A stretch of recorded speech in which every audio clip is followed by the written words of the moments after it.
교회대회 40일 3일차 빛과 어둠. 지난 시간에 죄의 4가지 모습을 말씀에서 찾아보았는데 모두 기억하고 있나요? 자, 다시 살펴보면 먼저 죄는 자기 위치를 떠나고 질서를 떠나고 육신의 생각을 하며 하나님과 영이 하나 되지 않은 것이라고 했어요. 자, 그럼 혹시 죄를 하나도 짓지 않고 살 수 있는 사람이 있을까요? 아무도 없겠죠. 사람은 죄로 인해 하나님과의 관계가 끊어졌기 때문에 난 이제부터 착하게 살아야지 라고 아무리 내가 노력을 해도 죄를 아예 짓지 않고 사는 것은 불가능해요. 예를 들어서 엄마가 동생에게만 더 좋은 것을 사주면 나도 갖고 싶어 하는 질투의 마음이 들 때가 있죠. 또는 유치원이나 학교에서 내가 뭔가 손해를 보는 것 같은데? 이런 생각이 들면 마음이 상할 때가 있어요. 엄마 아빠는 내가 항상 원하는 것만 해주지 않기 때문에 마음속에서 참 답답한 마음이 들고 화가 날 때도 있죠. 나는 이제 시기 질투도 하지 않고 양보하면서 착하게만 살 거야. 아무리 다짐을 해도 내 마음속에서 자꾸 드러나는 어둠은 없앨 수가 없다 하는 경험을 해봤을 거예요.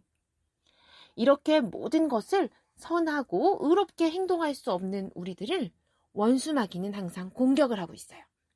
자, 지난 시간에 인류 최초의 범죄는 사람이 아니라 누가 했다고 했죠? 맞아요. 바로 천사였어요. 하나님을 찬양 드리는 자리에 있어야 했던 천사는 하나님께서 영광 받으시는 모습을 보자 시기 질투를 했죠. 자기의 위치를 버리고 하나님과 같아지려고 하는 마음을 가지는 죄를 저질렀어요. 그리고 추락하여 흑암 세상에 떨어지게 되었죠.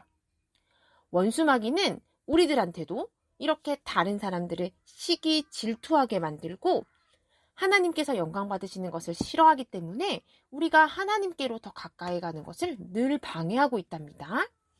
데살로니가후서 2장 4절입니다. 그는 신이라고 부르는 것과 사람들이 예배하고 섬기는 것들을 다 없애버릴 것입니다. 그리고 그 모든 것들 위에 올라 지배하려고 할 것입니다.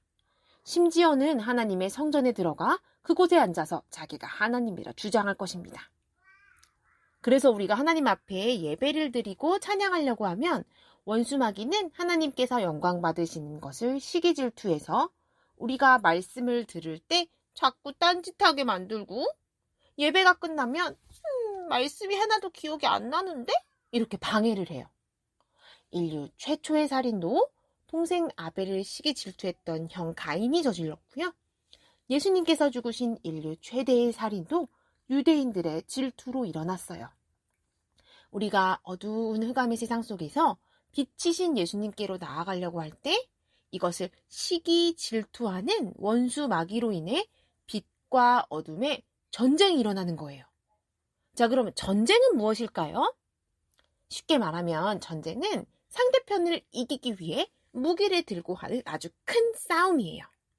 우리가 그냥 친구랑 다퉜다고 해서 엄마, 나 오늘 유치원에서 친구랑 전쟁을 했어.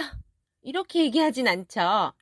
전쟁은 나라와 나라 같은 단체가 크게 싸우는 것을 말해요. 빛과 어둠은 이렇게 흑암 세상에서 우리를 차지하려고 서로 전쟁을 하고 있어요. 에베소서 6장 12절입니다. 우리의 싸움은 이 땅의 사람들에 대항하여 싸우는 것이 아니라 이 세상의 어두운 세력들과 공중의 권세 잡은 악한 영들에 대항하여 싸우는 것입니다. 이렇게 계속 나를 유혹하는 원수마귀와의 전쟁은 눈에 보이는 전쟁이 아니고 영적 전쟁이에요. 지난 시간에 하나님께서 우리를 하나님의 형상을 닮은 영적인 존재로 만드셨다고 말했었죠. 그럼 빛과 어둠의 영적인 전쟁에서 원수마귀는 무엇을 무기로 우리를 공격하고 있을까요? 바로 율법이에요. 자, 여러분 모두 10계명을 알고 있나요? 나 외에 다른 신을 섬기지 말라, 우상 앞에 절하지 말라, 하나님의 이름을 함부로 부르지 말라, 안식일을 거룩히 지키라, 부모를 공경하라, 살인하지 말라, 간음하지 말라, 도둑질하지 말라, 거짓말하지 말라, 이웃의 것을 탐내지 말라. 이렇게 하나님께서 모세에게 지키라고 주신 10가지 계명이 바로 10계명이었어요. 10계명처럼 하나님께서 우리에게 지켜야 할 것들을 주신 게 바로 율법이에요. 로마서 7장 12절입니다. 그러므로 율법은 거룩하며 계명도 거룩하고 의롭고 선합니다. 자, 여러분, 축구 경기를 할 때 규칙이 없다면 경기가 엉망진창이 되겠죠. 이렇게 거룩하고 선한 목적으로 우리에게 주신 것은 율법이에요. 하지만 문제가 하나 생겼어요. 이 율법을 사람의 힘으로 다 지킬 수가 없었다는 거죠. 마치 내 마음속에 저절로 시기 질투의 마음이 생겼던 것처럼요. 그때 원수마귀는 우리에게 다가와서 이 율법을 무기로 삼고 우리를 공격하는 거예요. 야, 너 죄 졌지? 너 하나님이 지키라고 주신 율법 다 못 지켰지? 너 지금 선악과 따먹었지? 너 시기 질투했지? 이렇게 말하면서 나를 정죄하는 거죠. 지난 시간에 정죄는 너 잘못했어 라고 죄를 지적하는 것이라고 했어요. 영적인 전쟁에서 원수 마귀는 율법을 무기로 들고 우리를 정죄하며 공격하는 거예요. 고린도전서 15장 55에서 56절을 보면 죽음아 너의 승리가 어디 있느냐? 죽음아 너의 찌르는 것이 어디 있느냐? 죽음이 찌르는 것은 죄이며 죄의 힘은 율법입니다. 라고 나와 있어요. 넌 율법을 어겼어. 넌 할 수 없어. 넌 넘어졌어. 넌 죄인이야. 원수 마귀가 이렇게 우리를 공격할 때 우린 어떻게 해야 될까요? 빛과 어둠의 영적 전쟁에서 내 힘으로 이기고 승리할 수 있을까요? 디모데후서 2장 5절에서 9절을 볼게요. 경기하는 사람이 규칙을 어기면 상을 받을 수가 없습니다. 열심히 일한 농부가 수확되는 곡식을 먼저 얻는 것이 당연합니다. 내가 말하는 것을 귀담아 들으십시오. 주님께서 이 모든 것을 이해할 수 있는 지혜를 주실 것입니다. 예수 그리스도를 깊이 묵상하십시오. 그분은 다윗의 후손으로 태어나시고 죽은 자 가운데서 부활하셨습니다. 내가 전하는 말씀이 바로 이것이며 이 복음 때문에 내가 고난을 받는 것입니다. 나는 비록 죄인처럼 쇠사슬에 매여 있지만 하나님의 말씀은 결코 묶일 수 없습니다. 오늘 말씀에 보면 경기하는 사람이 규칙을 어기면 상을 받을 수 없다고 나와 있어요. 예를 들어서 축구를 할 때 축구장 밖에서 공을 차면 골을 넣어도 점수로 인정받을 수 없겠죠. 이처럼 우리는 영적인 전쟁에서 법대로 싸움을 해야 돼요. 하나님께서 우리에게 주신 무기는 그럼 무엇일까요? 바로 매일 하나님께 드리는 기도랍니다. 열심히 일한 농부가 수확되는 곡식을 먼저 얻듯이 우리가 영적 전쟁에서 승리하려면 예수님을 믿는 믿음으로 기도하며 행동을 해야 돼요. 내가 예수님의 말씀을 믿고 선포하면 성령 하나님께서는 내게 길과 뜻을 알려주세요.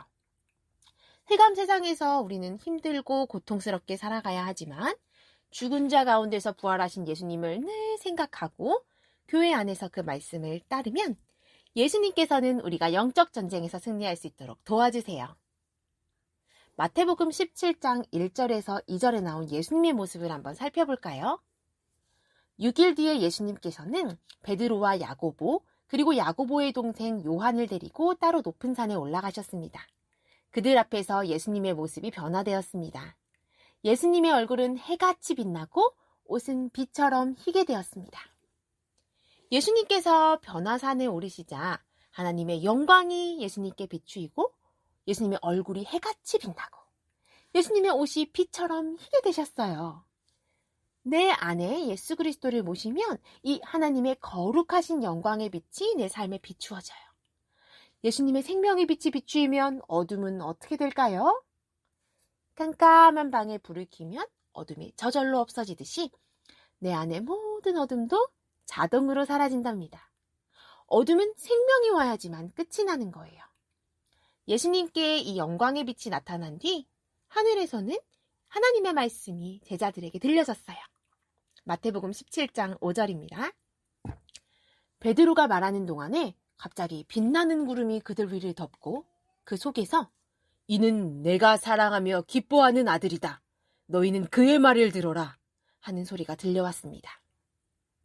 하나님은 예수님께서 내가 사랑하는 자, 내가 기뻐하는 아들이다 라고 말씀하시며 너희는 그의 말을 들어라고 하셨어요. 예수님의 제자인 베드로와 야고보는 이 말을 듣고 인생이 바뀌었답니다. 하나님께서는 전능하신 능력을 예수님께 주셨기에 예수님의 말을 듣고 교회에서 살아가면 내 삶에서 주님이 사랑하며 기뻐한 아들이신 예수님의 능력이 드러나게 되는 거예요. 요한복음 17장 22절 말씀. 우리가 하나인 것 같이 그들도 하나가 되기 위해 아버지께서 제게 주신 영광을 이 사람에게 주었습니다. 이렇게 예수님께서 교회의 머리이심을 분명히 하고 몸되어 살아가는 우리가 모인 것이 교회입니다. 빛과 어둠의 영적 전쟁이 시작될 때 우리는 내 힘으로 해결할 수 없는 어렵고 힘든 일을 겪게 되어요. 하지만 그때 우리를 공격하는 원수 마귀에게 넘어가는 것이 아니라 교회의 몸이 되어 예수님을 머리 삼고 따라가야 해요. 그러면 예수님의 영광의 빛이 내 삶에 임하고 모든 어둠을 모두 없애고 승리하는 삶을 살 수 있어요. 고린도전서와 로마서 말씀을 한번 살펴볼게요. 그러나 우리 주 예수 그리스도를 통해 우리에게 승리를 주시는 하나님께 감사합니다. 그러므로 이제 그리스도 예수 안에 있는 사람은 정죄를 받지 않습니다. 이렇게 하여 죄의 본성에 따라 살지 아니하고 성령에 따라 살고 있는 우리에게 율법의 의로운 요구들이 완벽히 이루어졌습니다. 육신을 따르지 않고 영을 따라 성령 하나님의 말씀을 듣고 사는 우리에게 율법은 저절로 이루어져요. 교회 안에서 예수님을 믿고 살아가면 그리스도 안에 있는 이 생명과 성령의 법이 죄와 사망의 법에서 우리를 해방시킨답니다. 예수님께서는 모든 죄를 이기고 부활하셨기 때문에 그분을 믿기만 하면 이제 내가 스스로 이길 수 없던 내 삶의 모든 죄의 문제가 깨끗하게 정리돼요. 예수님께서는 너는 더 이상 정죄함을 받을 수 없는 의로운 사람이야 라고 말해주셨어요. 요한일서 5장 4절에서 5절입니다. 하나님의 자녀라면 누구나 다 세상을 이길 힘을 갖고 있습니다. 세상에 대해 이길 수 있는 승리는 우리의 믿음에 있습니다.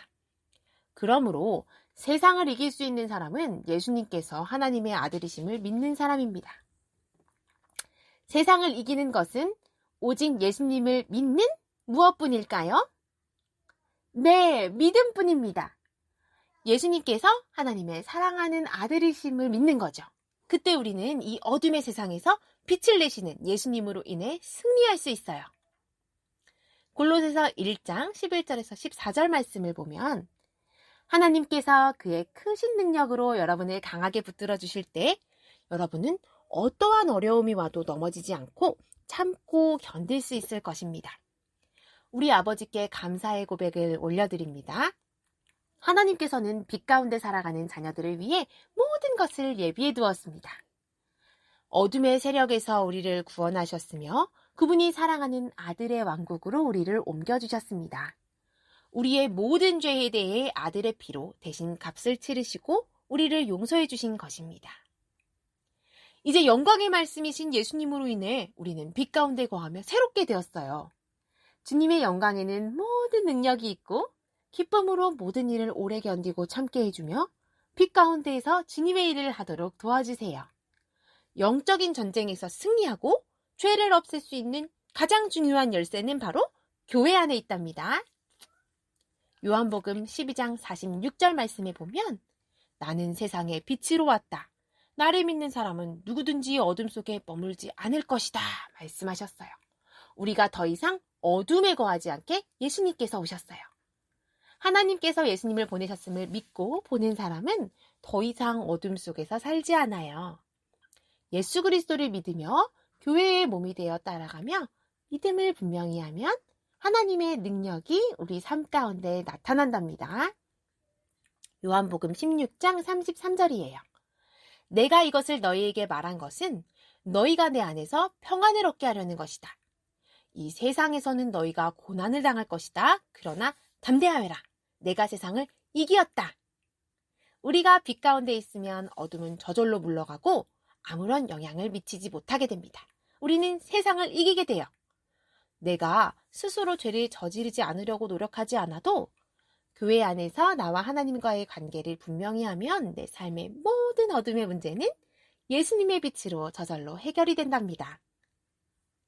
마지막 말씀을 한번 같이 볼까요? 갈라디아서 2장 19절에서 20절입니다. 나는 율법을 위해 사는 것을 그만두었습니다. 나는 율법에 의해 죽었습니다. 내가 율법을 향해 죽은 것은 하나님을 향해 살기 위한 것입니다. 나는 그리스도와 함께 십자가에서 죽었습니다. 이제는 내가 사는 것이 아니라 내 안에 계신 그리스도께서 사시는 것입니다. 내가 지금 내 몸 안에 사는 것은 나를 사랑하셔서 나를 구하시려고 자기 몸을 바치신 하나님의 아들을 믿는 믿음으로 사는 것입니다. 오늘 바울 선생님은 이제 내가 세상에 대해 율법에 대해 죽고 하나님에 대해 그리스도에 대해 살려야 한다고 말씀하세요. 세상에 대해서 죽는다는 게 무엇일까요? 바로 세상 사람들이 좋다고 이야기하는 가치를 바라보고 사는 것이 아니라 교회 안에서 예수님의 몸이 되어 살아가는 거예요. 그리스도의 몸이 되어 행동하면 우리는 세상을 저절로 이기게 되는 거죠. 어둠을 이기신 예수님의 부활이 우리 어린이들의 삶 가운데 이루어지며 빛과 어둠의 전쟁에서 승리하기를 축복합니다. 다 같이 두 손을 모으고 두 눈을 감고 기도하겠습니다.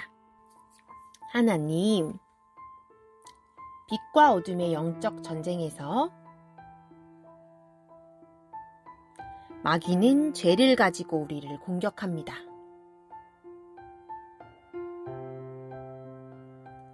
그러나 빛이신 예수님의 능력으로 세상을 승리하기를 기도합니다. 교회에서 예수님의 말씀을 듣고 믿음으로 빛과 어둠의 전쟁에서 승리하도록 도와주세요.